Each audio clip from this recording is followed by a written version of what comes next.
मध्य प्रदेशातून मुंबईकडे महाराष्ट्र शासनाने प्रतिबंधित केलेले सुमारे 15,12,000 रुपये किमतीची सुगंधित तंबाखू घेऊन जाणारा आयशर पोलिसांनी जप्त केलाय।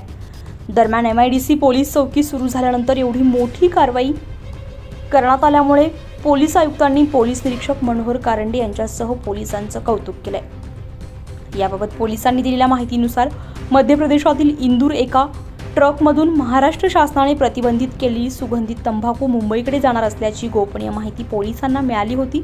त्यानुसार MIDC चुंचाळे पोलीस चौकीचे पोलीस नाईक समाधान चव्हाण यांना गुप्त बातमीदारामार्फत मिळालेल्या खात्रीशीर माहितीवरून वरिष्ठांच्या मार्गदर्शनाखाली गुन्हे शोध पथकाने मुंबई महामार्गावरील अंबड MIDC नजीक असलेल्या गरवारे पॉइंट येथून या ठिकाणी सापळा लावला होता। बुधवारी पहाटे एका संशयिताला आयशर ट्रक क्रमांक CG04 NW 9076 हा ट्रक क्रमांक मिळून आलाय।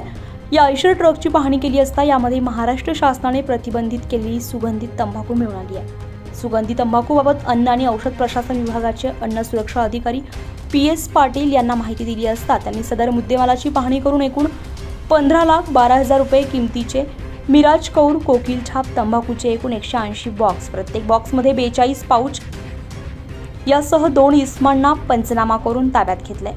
तसेच महाराष्ट्र शासनाने प्रतिबंधित केलेली सुगंधित तंबाखूची विक्रीसाठी वाहतूक करणारे संशयित सीताराम अमजा मकवानी वय वर्ष 46 राहणार खरखोण आशापुरा मध्य प्रदेश, बबलू धनसिंग मकवानी वय वर्ष 19 राहणार राठीगिमान मध्य प्रदेश यांना ताब्यात घेण्यात आलाय।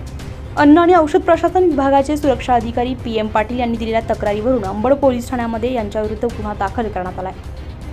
माननीय पोलीस आयुक्त श्री संदीप कर्णिक, माननीय पोलीस उपायुक्त श्रीमती मोनिका रावत मॅडम, माननीय सहाय्यक पोलीस आयुक्त श्री शेखर देशमुख साहेब यांनी अवैध धंद्यावर कारवाई करण्याबाबत वेळोवेळी सूचना दिलेल्या होत्या। आज दिनांक 29/5/2024 रोजी पहाटे महाराष्ट्र शासनाने प्रतिबंधित केलेला सुगंधित तंबाखू हे याची वाहतूक होणार असल्याबाबतची गोपनीय माहिती पोलीस शिपाई समाधान चव्हाण यांना मिळालेली होती। सदर माहितीच्या आधारे कारवाई करण्याकामी गुन्हे शोध पथकाचे पोलीस उपनिरीक्षक संदीप पवार आणि पथक यांना सूचना दिलेल्या होत्या। त्यानुसार त्यांनी कारवाई करून एकूण ट्रक्स 15,12,000 रुपये किमतीचा मुद्देमाल सुगंधित तंबाखू हे हस्तगत केलेले आहे। अन्न औषध प्रशासनाचे अधिकारी यांना माहिती देऊन त्यांच्यापूर्वी सदरची कारवाई करण्यात आलेली आहे। उत्तर महाराष्ट्र लाईव्ह साठी नितीन चव्हाण, सिडको।